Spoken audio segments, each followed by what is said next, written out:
In the game of poker, there are two separate but equally important types of players. The recreational players that are just looking to splash around and have a good time, and the wrecks that are trying to take every dollar that isn't nailed down. These are their stories.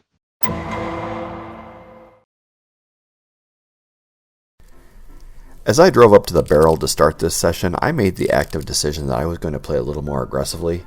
I had been on a recent downswing and I felt that I was playing a little more timidly than normal, and so I wanted to get back to my aggressive roots to try to really boost my EV again. As a result, I was down about $180 after about a half hour of playing before this hand started. In this particular hand, the hijack opens to $6 before the cutoff calls. This cutoff player I had noticed already was playing very, very passively, checking and calling, and when he would bet incredibly small amounts in relation to the pot. I really don't think he had much of an idea of what he was doing, and that would be confirmed later on. It folds around to me in the small blind, and I decided to keep up the aggressive pressure and raise it up to $30. The straddler folds before the passive guy, and the cutoff calls, and we see a flop heads up. 6-6-4 with one diamond, so it gives me a pair and some backdoor possibilities. I feel like I'm probably ahead of a lot of his overcards at this point. I continue by leading out for $35, which he calls pretty quickly. Turn is a pretty good card for me with the deuce of diamonds, giving me a gut shot and a flush draw to go along with my pair. I still only have a pair of fours as far as an actual hand, and that does need a little bit of protection. I feel a jam here will give me a lot of fold equity, and I can pick up a lot of pots right here if he has a hand like king-queen.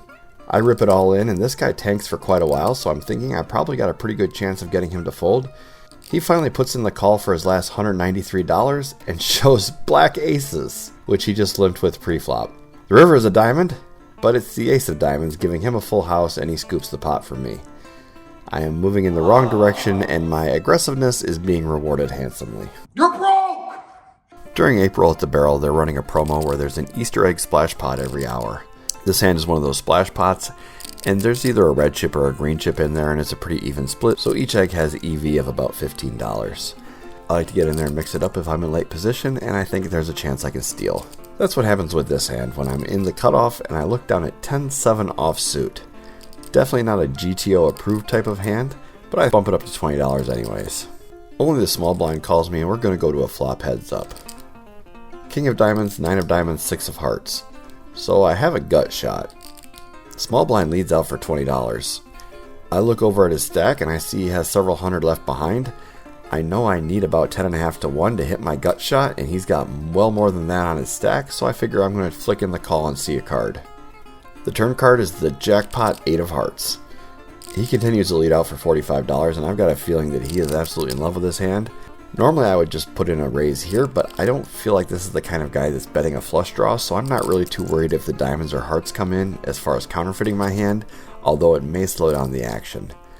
I decided to take a little bit of a gamble anyways and just put in a call, hoping that a black card rolls off and I can get his whole stack. That's exactly what happens when the river comes to 3 of clubs. He continues the aggression for $90, and I don't waste too much time before putting him all in. He thinks for a few beats before calling off his whole stack. I show him the bad news, which is a horrific hand, but somehow turned into a winner, and I scoop the pot and the egg. I actually flip the egg to the dealer as a tip, sight unseen. He cracks it open on the next hand and pulls out a green chip, so good for him. Everybody's a winner, except for the guy in the small blind. About 20 minutes later, and I have almost my entire stack back from the 5-4 of diamonds debacle when I pick up another suited connector in the blinds. In this hand, there's a straddle for 6 before under the gun +1 limps. The middle position player who had not been getting out of line too much raises it up to 15. There's 2 more callers behind him before it gets around to me in the small blind, and I look down at the 3-4 of clubs. GTO Wizard says this is probably a little bit too ambitious, but I thought this was a good spot for a squeeze, so I throw in a 3-bet to $55. The +1 limper and the middle position guy and the button all call for 55 apiece, and we're going to a flop. I definitely have to make a mental note that squeezing with hands that don't have a lot of actual value is probably not the best idea. I should be doing this with premiums only. There's just a minimal amount of fold equity. But in this particular hand, the flop comes down Jack 4-3 with 2 spades, so I flop 2 pair. I'm not going to slow play this hand at all, so I lead out for $130. Under the gun +1 folds pretty quickly before the middle position player jams for his entire stack of about $740. The button calls off for his last 90. I'm really not too worried about him. I hum and haw, and the only hand I really have to worry about is pocket jacks here. I could see him easily doing something like this with aces, kings, or queens. Running this hand through a calculator, if I put his range on pocket aces, kings, queens, and jacks only against my hand, I'm about a 60-40 favorite to win. If I include ace, king, and ace, queen of spades into that range, my equity actually goes up by a few percentage points, but still 60-40 is a safe bet. I throw in the call and he shows me the one thing I did not want to see. Pocket jacks.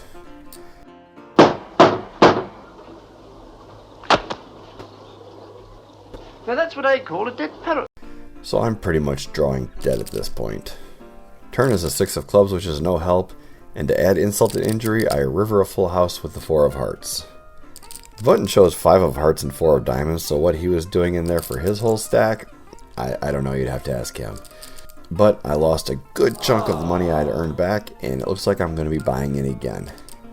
20 minutes later and I've rebought yet again, stuck about $800 for the session. The same guy that cracked me with his jacks opens to 12, gets a couple of colors behind him before I look down in the cutoff at king 10 offsuit. In a normal world this would just be a fold, but I'm still trying to stick with my be aggressive strategy, and maybe I'm a little tilted if I'm going to be perfectly honest, so I bump it up to $60. Once again, 3-betting to limit the size of the field works out exactly as planned, as the under the gun opener, the low jack, and the hijack all call the $60, and we're going to a flop 4 ways. King 9-4 rainbow? I mean, I flopped a king, that's gotta be worth something, right? Under the gun checks before the low jack goes all in for 12 and the hijack goes all in for 105. The hijack was the guy that just went all in with the 5-4 offsuit the previous hand, so I'm really not too worried about what he's got. He could easily be in there with a worse king, and an all in for 12 bucks into a pot that's 240, that's almost like a check. I definitely want to isolate against the guy that's all in for $105, so I put in a 3-bet to 240, and now under the gun chips all in. Oh shit, not good. It's about another $200 for me to call, and the pot is probably close to $1,000 at this point. There's just no way I can get away from the hand, even though I know I'm probably crushed. I throw in the call and I ask the guy if he flopped another set. He says no, so I don't know, maybe I've got a king, which is good, but probably not. He's probably got ace king or something like that. Turn is the 6 of diamonds, and the river is the king of hearts. The hijack shows the king 7 of clubs, so I knew I had him crushed, and that's okay, but I'm more worried about the under the gun player, who shows 2 black aces. If I can't play good, I will definitely play lucky. I scoop a massive pot, and I'm almost out of the hole again. Let's see if I can hang on to it this time. I might have to dial down the aggression and just wait until I have a good hand and make them pay me. What is he doing? He's beginning to believe. The dynamic on this table was that almost every single hand was played for a single raise, but nobody except for me was 3-betting. I look down at kings and the low jack, and I do something that I never do, and I mean never do. I limp. Hijack does not disappoint, and he throws in a raise to $15 before the button and the small blind both call. It comes back around to me, and now it's time to put my foot on their throats. I raise it up to $90. Hijack calls, button calls, small blind calls. I will never understand how people can think that a hand is good to play for 90, and yet they only put in the call and not the raise. I'll probably go to my grave not understanding this, but here we are. 4 ways to a flop of jack, jack, deuce with 2 spades, and the small blind leads out for $6. This is the guy I mentioned from the first hand that was playing hands really oddly, betting incredibly small amounts, and just overall being passive. There's absolutely no way I'm going to let him get away with this. I raise it up to $250, and if I run into a jack, well, that's just what I get for limping with kings.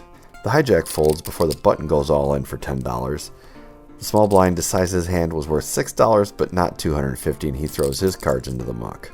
Run out is the 5 of hearts and the deuce of hearts, and the button mucks when I show him my kings. And I pick up almost $300 in profit that I don't think would have been there if I just opened for $15. That was easy. Over the next hour, I'd picked up a few small pots and worked my way back up to a small win. In this hand, we have an under the gun limper, a low jack limper, a hijack limper, a cutoff limper, and a small blind limper, before I look down at kings once again in the big blind. No limping this time. I throw 30 more on top, and we're going to see if maybe we can thin the field a little bit. Maybe. Hopefully. Under the gun calls, low jack folds, hijack calls, cutoff folds, small blind folds. So we cut it in half, and we're going 3 ways to a flop. 9-8-4 rainbow looks pretty safe to me. I'm going to lead out for $35. Under the gun pretty quickly calls before the hijack raises to $85. This is the same guy that got all in short stacked with me twice before with subpar hands, so I really wasn't too worried about what he had, but I definitely want to isolate him, and he has a pretty good size stack, so let's see if we can push the under the gun guy out or make him pay more. I throw in $400 more, and under the gun is visibly frustrated that he's not going to get to see another card for what he deems a cheap price. He throws his cards back to the dealer frustratingly before Hijack goes all in for less. I ask him if he wants to run it twice, and he seems to be fine with that. First run out is the Queen of Clubs and the Jack of Diamonds, and the second run out is the 10 of Clubs and the Jack of Clubs. He shows the King 9 offsuit, so I had him pretty much drawing dead, and I scoop another nice pot. Maybe, just maybe, in spite of playing like an idiot for several hours, I might be able to walk out of here with a few more dollars than I came with. Stop acting like an idiot. In this last hand we're going to go over, the Hijack limps for 3 and the cutoff calls before the button raises to 25. This is the same guy I highlighted in a short from a few weeks ago that called me with a pair of 3s when my straight draw busted out. So he's a little sticky. I know this about him, and I definitely don't want to try to do any bluffs. But on the flip side, if I make a hand, I think I can get paid off. I look down at the Ace-7 of clubs, and this definitely qualifies as a speculative hand that can get paid if it hooks up. I throw in the $25, both the limpers fold, and we're going to a flop heads up. 10-8-5 with a couple of clubs. Pretty much just what the doctor ordered. I'm going to check this over to him, and he continues pretty quickly for $25. And I toss in the call, really the only play I've got right here. The turn is the 4 of spades, giving me a gut shot to go along with my flush draw. I check it over to him with intentions of calling any reasonably sized bet. I really just don't think there's much fold equity against this guy, so I'm going to have to make a hand, and if I do, I should be able to make a few bucks. Thankfully, he checks behind, and we're going to go to a river. Deuce of clubs is the perfect card. I'm going to lead out now for $60. Definitely going to use his proclivity for stickiness against him, and hopefully I can get paid. And if he happens to have a really good hand, like a set of 10s or 8s, I might even get a little more out of him. He thinks for a while before flipping in the call. I show him the bad news, and he mucks. One more nice pot before I rack up and head on down the road. Nice. That's it for this one, guys. I hope you enjoyed it. If you did, if you could hit the like and subscribe button, I'd greatly appreciate it. I'm not going to beg, but if you could, it'd be great. I think my main takeaway from this session is two things. One, I am trying to do too much too early, and I am having to dig myself out of a lot of holes early on in a session. This is a trend I've been noticing a lot lately, so maybe play a little tighter when the session first starts. And secondly, I do need to lay off the speculative hands, especially when I'm playing from out of position. The suited connectors and the offsuit Broadway cards are nominal at best, and even if I'm throwing away a little bit of EV by not playing them, I'm making up so much by playing the value hands strongly because these people just don't want to fold. So play their weakness to my strength and make them pay me when I make a hand. I think this is a simple game, and I just need to keep it simple. Until next time, we'll see you again, and thanks for watching.